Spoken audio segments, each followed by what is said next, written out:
الحمد لله وكفى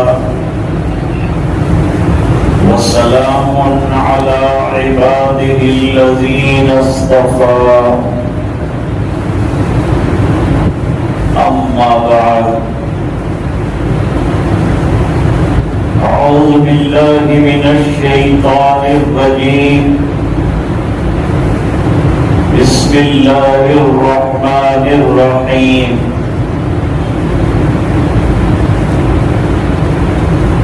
ومن يتق الله يجعل له مخرجا ويرزقه من حيث لا يحتسب ومن يتوكل على الله فهو حسبه صدق الله العظيم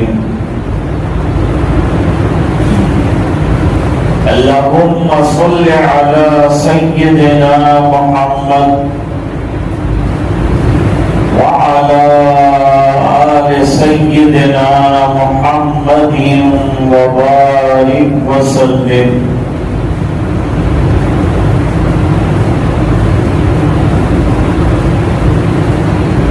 قرآن کریم میں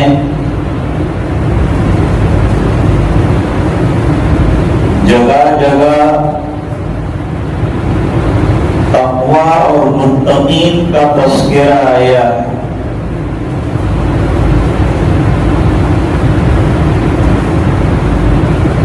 جگہ جگہ پر تقویٰ کا حکم دیا گیا ہے.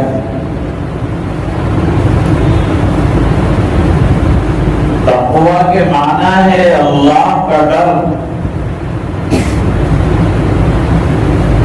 اور اللہ کے ڈر کا معنی ہے اللہ کے سامنے جواب دہی کا ڈر.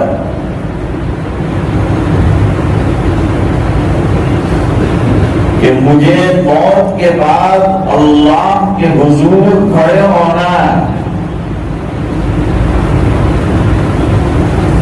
اور کھڑے ہو کر اپنی پوری زندگی کا حساب دینا ہے.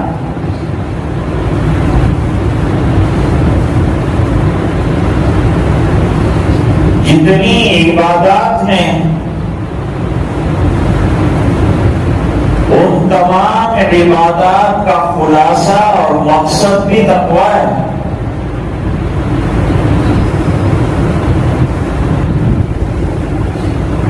متقیوں کی جو علامتیں بیان کی گئی ہیں سورۃ البقرہ میں،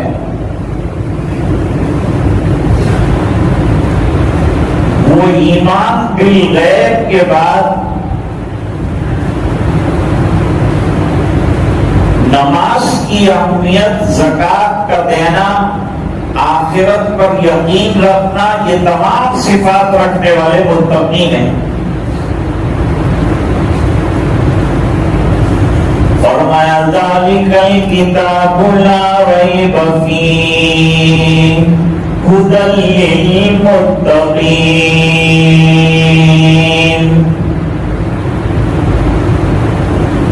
وہ کتاب جو تم نے مانگی تھی کہ اللہ ہدایت پر زندگی گزار سکیں، دین پر زندگی گزار سکیں، تیری چاہی زندگی گزار سکیں، تیری مرضی کے مطابق زندگی گزار سکیں، اس کا لائحہ دے دے، اس کا ضابطہ دے دے، اس کا قرینہ دے دے.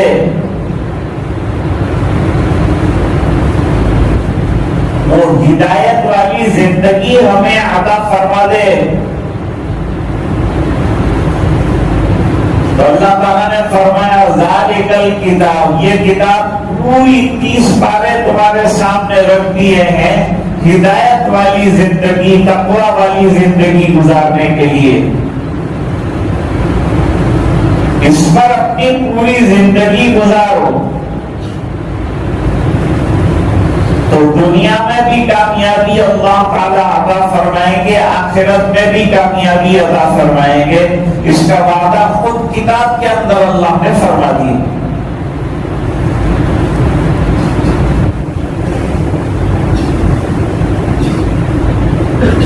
جیسے اللہ تعالیٰ نے آسمان کو رات میں ہم دیکھتے ہیں جب بادل نہیں ہوتے، تو کیسا ستاروں کے ذریعے سے اللہ تعالیٰ نے آسمان کو سجایا ہے، اس طرح اللہ تعالیٰ نے زمین کو تقوی والوں کے ذریعے سے سجایا ہے، متقیوں کے ذریعے سے سجایا، قرآن کو متقیوں کے ذکر کے ذریعے سے سجایا ہے۔ پورا قرآن کریم سوڑا ہوا ہے، تقوی کی ہدایات سے بھرا ہوا ہے۔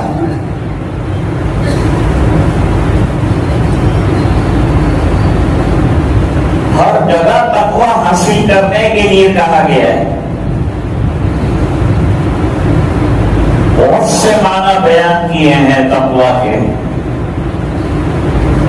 اوامر پر چلنا، اللہ نے جن باتوں سے منع کیا ہے ان باتوں سے بچنا، ہر وقت اور ہر قدم پر اللہ کی یہاں جواب دہی کا احساس ہونا، اس کا نام تقوی ہے۔ اور جب آدمی کو جواب دہی کا خیال ہوگا کہ مجھے کسی کو جواب دینا اور کسی کو نہیں، اللہ رب العزت کو جس نے زندگی عطا فرمائی ہے اس کو جواب دینا ہے مجھے، تو وہ ہر قدم سوچ کر اٹھائے گا کہ یہ قدم جو میں اٹھا رہا ہوں کہیں اللہ کے یہاں ناراضگی کا سبب تو نہیں بن رہا ہے،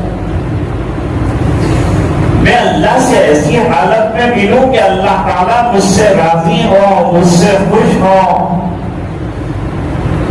مجھے اپنے دیدار سے نوازیں، مجھے جنت سے نوازیں، جس سے اللہ خوش ہو جائیں گے، اس کو جنت کا عالیشان محل ملے گا۔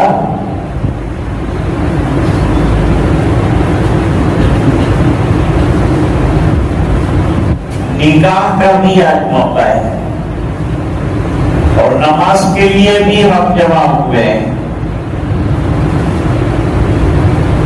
نکاح کے موقع پر آنے والے حضرات کو جو ایڈریس کیا جاتا ہے اس میں دنیا بھر کی چیزیں کہی جا سکتی تھی، دین بہت پھیلا ہوا ہے، کچھ بھی کہا جا سکتا تھا، لیکن وہ چیز کہی گئی جو انتہائی طور پر جامع ہے اور جو نچوڑ ہے اور خلاصہ ہے دین کا، اس کا سبق پڑھا دیا گیا۔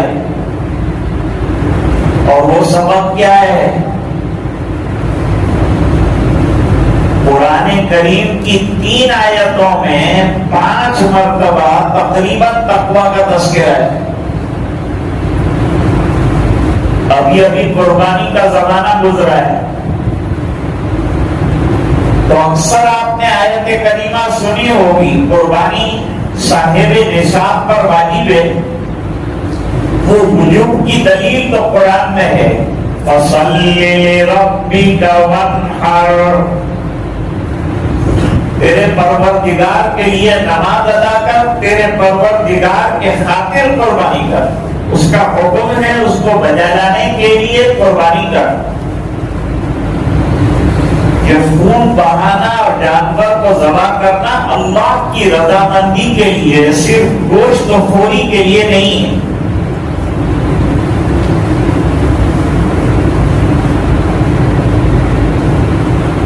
قرآن شریف میں ایک واقعہ نقل کیا کہ اللہ تعالیٰ قربانیاں کس کی قبول فرماتے ہیں؟ قربانی کوئی بھی ہو، جان کی لائن کی قربانی ہو، مال کی لائن کی قربانی ہو، زکات ہو، حج ہو، عبادات ہو، کون سی چیز اللہ تعالیٰ قبول فرماتے ہیں؟ متقی جو ہیں ان کی قربانیاں اللہ قبول کرتے ہیں۔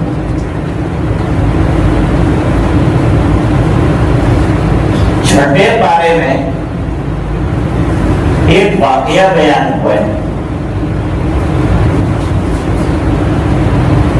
یہ واقعہ حضرت آدم علیہ السلام کے 2 بیٹوں کا ہے۔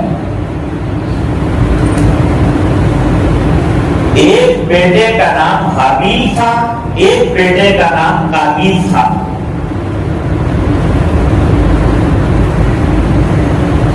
اور دونوں میں سے کون اچھا تھا، پسندیدہ تھا، نیک تھا؟ یہ یاد رکھنے کے لیے یہ بات یاد رکھ لیجیے کہ قابیل تھا جو وہ غیر قابل تھا، اور حابیل جو ہے وہ اللہ کے قابل تھا۔ تو حابیل مقبول، قابیل غیر مقبول، غیر قابل۔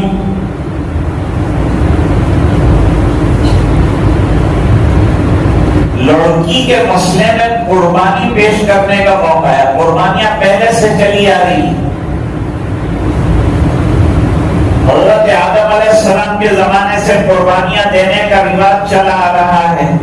ہندوؤں کے اندر بھی بلیدان کا رواج ہے، شاستروں کے اندر بھی لکھا ہے۔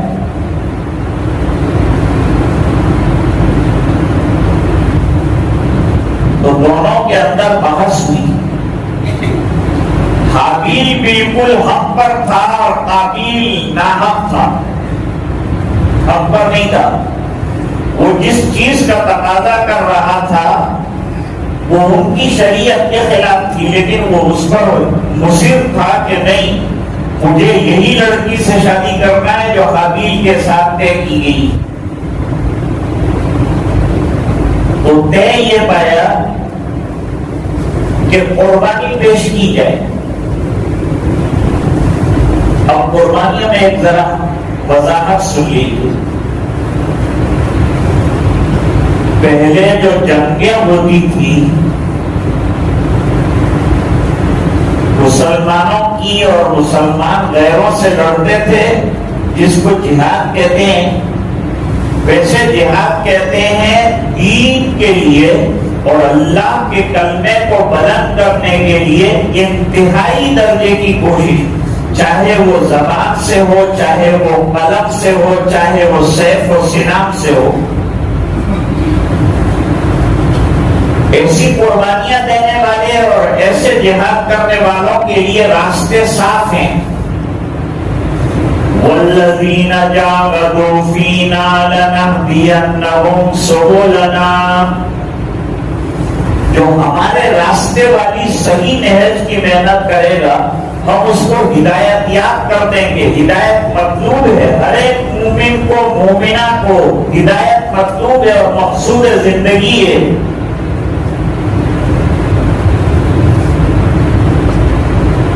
تو پہلے جب قربانیاں دیتے تھے تو ذبح کر کے جانور کو کسی اونچی جگہ پر، پہاڑی پر رکھ دیتے تھے، ایک سفید آگ آتی تھی اور اس کو خاکستر کر دیتی تھی۔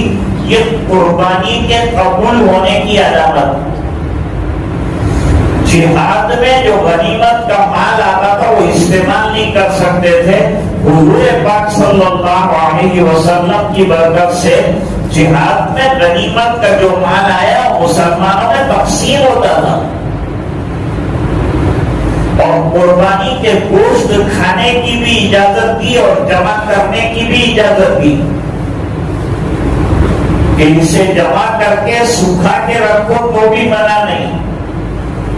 تکبیرات تشریف، اس میں لفظ تشریف کا مطلب ہے گوشت کے ٹکڑوں کو سکھانا۔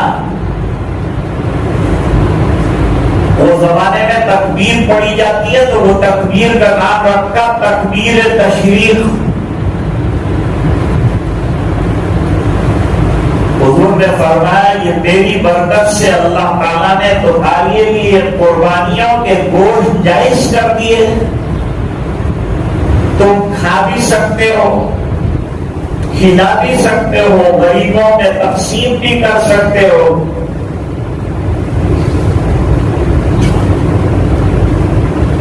تو قابیل اور حابیل کی بحث ہوئی۔ یہ بحث کا خلاصہ اور نتیجہ یہ نکلا کہ بھئی ہم دونوں قربانیاں پیش کریں۔ دونوں نے قربانیاں پیش کی۔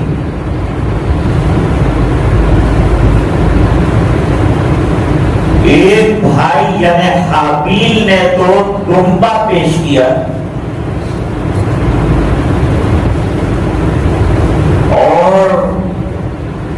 دوسرے بھائی قابیل نے کچھ گندم اور کچھ گیہوں پیش کیے.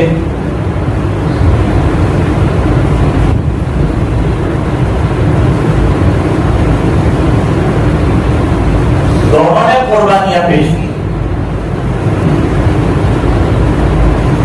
آگ آئی اور ڈبے کو کھا لی اور قابیل کے گیہوں جو ہے وہ جیسے پڑے تھے ایسے ہی رہ گئے. دونوں نے قربانیاں پیش کرنے کے بعد جا کر پہاڑی پر دیکھا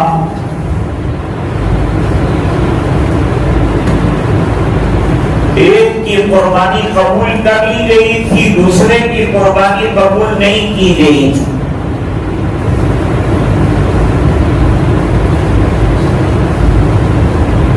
تو قابیل کو بڑا غصہ آیا کیونکہ اس کی قربانی کو قبول نہیں کیا گیا تھا. اس کے گندم جیسے تھے ویسے پڑے رہے. وہ بھائی کے اوپر غصے ہو گیا. غصے سے مسئلہ حل نہیں ہوتا, غصے کو کنٹرول کرنا بڑی چیز ہے. ہم کے یہ غصہ آنا بھی چاہیے لیکن اس کی ایک لمٹ ہوتی ہے, اس کا ایک حد ہوتا ہے. اس حد میں رہ کر آدمی غصے میں رہے, حدود شرع سے باہر نہ نکل جائے. ایک بچے نے مدرسے کے اندر غلطی کر دی. وہ غلطی کی سزا اس وقت مت دو کیونکہ اس وقت جوش ہے, غصہ ہے. تو جتنا گناہ اس نے کیا ہے اس سے زیادہ سزا دے کر آپ ظالم قرار پا جاؤ گے. اس لیے ابھی غصے کو ٹھنڈا ہو جانے دو, پھر کسی موقع پر اس کو بلاؤ اور جتنا گناہ ہے اس کے مطابق سزا تجویز کرو. بھائی تو نے استاد کی بے ادبی کی, چل 4 رکعت نفل پڑھ لے, یہ سزا ہے. سزا ایسے بھی دے سکتے ہیں, ماننا ضروری نہیں ہے سزا کے اندر. بھائی تو وقت پر نہیں آیا, 10 رکعت نفل پڑھ لے میرے سامنے یہاں مسجد کے اندر. تو ذرا بچے کو بھاری پڑے گی, دوسری مرتبہ غلطی کرنے سے بچے گا. اب چھوٹی سی مسٹیک کی, آپ نے 1000 روپے فائن کر دیا, وہ بیچارہ لائے گا کہاں سے؟ اس کے پاس پیسے تو ہے نہیں. نتیجہ یہ ہے کہ وہ مدرسہ چھوڑ کر بھاگ جائے گا اور ہم ذمہ دار قرار پائیں گے. ایک بچہ پڑھ لیتا, ہماری سخت سزا کی وجہ سے وہ مدرسہ چھوڑ کر چلا گیا. اس وجہ سے حضرت والا مردوی رحمت اللہ علیہ سزاؤں کے اندر اعتدال کا طریقہ بتاتے ہیں. چھوٹا بچہ ہو یا بڑا ہو, سزا ایسی تجویز کرو. ایک مرتبہ حضرت تھانوی رحمت اللہ علیہ نے دیکھا کہ استاد نے ایک شاگرد کو مرغا بنایا ہے, کان نیچے سے جو ہے پکڑوائے. بڑا غم ہوا. بچہ کب تک اس طرح سے کھڑا رہے گا اور کب تک یہ مرغا بنے گا؟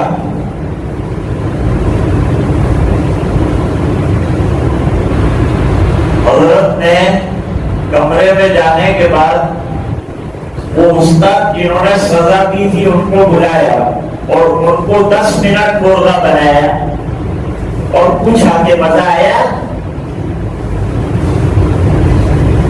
حضرت میرے تو پیر دکھ گئے, وہ بیچارے معصوم کو تم نے مرغا بنایا تھا, اس کا کیا حال ہوا ہوگا؟ کبھی سوچا تم نے اس کے بارے میں؟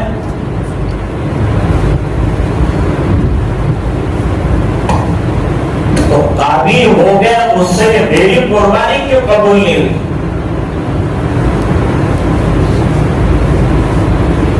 تو حابیل نے کہا ہمیں خبر کے قربانی کے قبول نہ تھی. یہ تو اللہ کا فضل کی قربانی قبول تھا. کون قربانی اللہ تعالیٰ قبول فرماوے؟ اللہ تعالیٰ نیک لوگوں کو نیک سمجھ عطا فرماتے ہیں, اچھی سمجھ عطا فرماتے ہیں.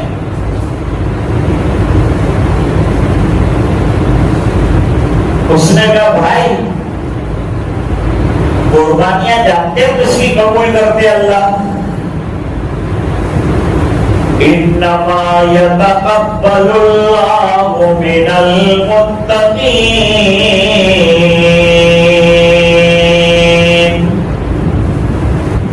اللہ تعالیٰ متقیوں کی قربانی کو قبول فرماتے ہیں، اخلاص والوں کی قربانیوں کو قبول فرماتے ہیں، اخلاص والوں کی عبادت کو اللہ تعالیٰ قبول فرماتے ہیں۔ اس لیے قربانی کے موقع پر آیت سنی آپ نے، لَن يَنَالَ اللَّهَ لُحُومُهَا وَلَا دِمَاؤُهَا وَلَكِن يَنَالُهُ التَّقْوَىٰ مِنكُمْ۔ قربانی کا گوشت تم تک پہنچتا ہے، اللہ کیا نہیں پہنچتا؟ قربانی کا خون بہ جاتا ہے، حالانکہ یہ خون پر بھی اللہ تعالیٰ اجر دیتے ہیں، ثواب عطا فرماتے ہیں۔ آدمیت اور محبت عید کا پیغام ہے، اور نفس کی قربانیوں کا عید الاضحیٰ نام ہے۔ ہم کو بھی دکھ ہوتا ہے جانور کو ذبح کرتے ہوئے، ہم بھی انسان ہیں، لیکن اللہ کے حکم کے سامنے ہم اپنے جذبات کو دبا دیتے ہیں اور اللہ کا حکم پورا کرتے ہیں۔ تو اعمال کس کے اللہ قبول کرتے ہیں؟ قربانیاں کس کی قبول کرتے ہیں؟ عبادات کس کی قبول کرتے ہیں؟ فرمایا متقیوں کی قبول کرتے ہیں، اللہ سے ڈرنے والوں کی قبول کرتے ہیں۔ ایک جملہ سنو، ہمارے شیخ حضرت مولانا اسماعیل صاحب واڑی رحمہ اللہ تعالی نے اپنی مجلس میں یہ جملہ فرمایا تھا کہ مفکر اسلام حضرت مولانا ابوالحسن علی ندوی رحمۃ اللہ علیہ اپنے تجربہ دینی کی روشنی میں فرماتے ہیں کہ تقویٰ کہتے ہیں مزاج کے شرعی بن جانے کو، کہ مزاج انسان کا شریعت کے تابع ہو جائے، نفس کے تابع نہ رہے، جو اللہ کہے وہ کرے، جو اللہ نہ فرما دے اس سے رک جائے۔ اور کہاں اللہ نے کرنے کو کہا ہے، کہاں رکنے کو کہا ہے، یہ بات جناب رسول اللہ صلی اللہ علیہ وسلم نے احادیث میں کھول کھول کر بیان فرمائی اور قرآن میں بھی بیان فرمائی۔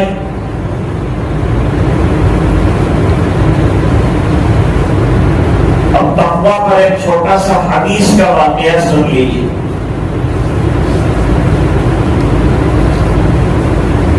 حدیث شریف میں فرمایا 7 قسم کے لوگ وہ ہیں جن کو اللہ تعالیٰ اپنے عرش کے زیر سایہ رکھیں گے، جس دن اس کے سائے کے علاوہ کوئی اور سایہ نہیں ہوگا۔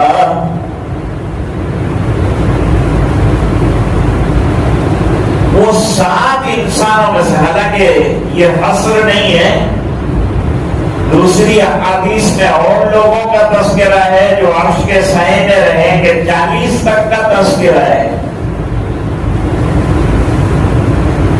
لیکن یہ حدیث شریف جو مشکات شریف اور دوسری کتابوں میں آئی ہے اس میں 7 لوگوں میں سے ایک وہ بھی ہوگا جس کو کسی خوبصورت لڑکی نے اور خاندانی لڑکی نے گناہ کی دعوت دے دی، بدکاری کی دعوت دی۔ اب لڑکی سامنے سے دعوت دے رہی ہے، ایک تو یہ ہے کہ بیچارہ جوان چکھاتا پھرتا ہے جوتے لڑکی کے پیچھے پیچھے کہ یہ ذرا مجھے منہ دے دے، اور ایک یہ ہے کہ وہ لڑکی سامنے سے کہہ رہی ہے کہ میری خواہش کو پورا کر دیجیے۔ ایسے وقت میں کڑا امتحان انسان کے نفس کے ساتھ ہوتا ہے انسان کا، جب ٹکراو ہے، ایک طرف اللہ کا حکم کہتا ہے کہ زنا سے بچ جاؤ، بہت بڑا گناہ ہے، وَلَا تَقْرَبُوا الزِّنَا إِنَّهُ كَانَ فَاحِشَةً وَسَاءَ سَبِيلًا۔ یوں نہیں کہا کہ زنا مت کرو، زنا کے قریب بھی مت پھٹکنا، ورنہ اندر مبتلا ہو جانے کا پورا خطرہ پیدا ہو جائے گا اور یہ بڑا جرم ہو جائے گا، تم سے اس سے بچو، اور اس کے جو اسباب ہیں بچنے کے ان کو اختیار کرو۔ اب جوانی خواہشیں جوان سامنے والی جوان لڑکی تقاضے کر رہی ہے، رکاوٹیں گناہ کرنے کے لیے کوئی نہیں ہے مانے بیچ کے اندر، اور اس اللہ کے بندے اور نوجوان نے لڑکی کو جواب دیا کہ میں اللہ سے ڈرتا ہوں، تو بھی اللہ سے ڈر۔ یہ بڑا کانٹے کا سمے ہے، بڑا کانٹے کا وقت ہے، جب ایمان کی آزمائش اور کسوٹی پر لگ گیا ہے ایمان۔ ایسے وقت میں اپنے ایمان کی کشتی کو بچا گیا اور یوں کہا میں اللہ سے ڈرتا ہوں کیونکہ میرا اللہ دیکھ رہا ہے۔ استاد دیکھ رہا ہو تو شاگرد غلط کام نہیں کرتا، شیخ دیکھ رہا ہو تو مرید غلط کام نہیں کرتا، ماں باپ دیکھ رہے ہیں تو اولاد غلط کام اگر غیرت مند ہے تو نہیں کرتی، تو جب اللہ دیکھ رہا ہو تو بندہ کیسے گناہ کر سکتا ہے؟ بس میں اللہ کے ڈر سے گناہ نہیں کر رہا ہوں اور بچ رہا ہوں۔ فرمایا ہے یہ نوجوان وہ ہے جس نے اپنے نفس پر پتھر رکھ دیا، اپنے نفس کو کانٹے کے وقت میں قابو میں کر لیا۔ اس کا نتیجہ یہ ہوا کہ اللہ تعالیٰ کے یہاں عرش کا سایہ نصیب ہو گیا۔ یہ بڑی نعمت ملی بھائی، اتنا بڑا درجہ اس کو کیسے مل گیا؟ اس کی قربانیاں بڑی تھی تو اللہ نے انعام بھی بڑا تھا فرمایا، جیسی قربانی ایسا انعام۔ شرط یہ ہے کہ قربانی میں کامیاب ہونا چاہیے۔ وہاں دونوں نے قربانیاں پیش کی تھی، اس نے بہترین ڈوبا پیش کیا تو اللہ نے قبول فرمایا اس کے اخلاص کی برکت سے، اور اس نے دنیا کے سامنے رابطہ رکھا جس کو اللہ تعالیٰ نے قرآن کریم میں بیان فرمایا، اور دنیا کے لوگوں کو آگاہ کیا اور بتلایا کہ اعمال جو بھی کرو اللہ کے ڈر کو سامنے رکھ کے کرنا، جس کے نتیجے میں اللہ تعالیٰ تمہارے اعمال کو قبول فرمائیں گے اور تنگیوں کے اندر راستے نکالیں گے اور تمہیں ناکامیوں سے ہٹا کر کامیابیوں کی شاہراہ پر گامزن کر دیں۔ بس وہ ختم ہو رہا ہے، 1:30 بجے ہے اور ابھی سنت بھی پڑھنی ہے۔ نماز کے بعد جو ہے وہ نکاح کی بھی مجلس ہے، تو انشاءاللہ نکاح بھی ہوگا، آپ تشریف رکھیں۔ اور مولانا شعیب صاحب کا بہت زیادہ اصرار تھا کہ بھئی کوئی جمعہ میں جو ہے کنارے والی مسجد میں کنارے والا امام آئے، تو میں بھی کنارے کی مسجد کا امام ہوں، کنارے والی مسجد میں بیان کر رہا ہوں۔ حضرت کے اصرار پر جو ہے حاضری ہوئی اور یہ چند کلمات جو ہے آپ کی خدمت میں عرض کیے۔ اللہ تعالیٰ سب سے پہلے مجھے توفیق دے دے کہ میں عمل کرنے والا بنوں، اور اس کے بعد اللہ تعالیٰ پوری امت کے اندر یہ پیغام کو عام فرما دے اور ہر ایک کو تقویٰ کی دولت سے مالا مال فرمائے۔ وآخر دعوانا ان الحمد للہ رب العالمین۔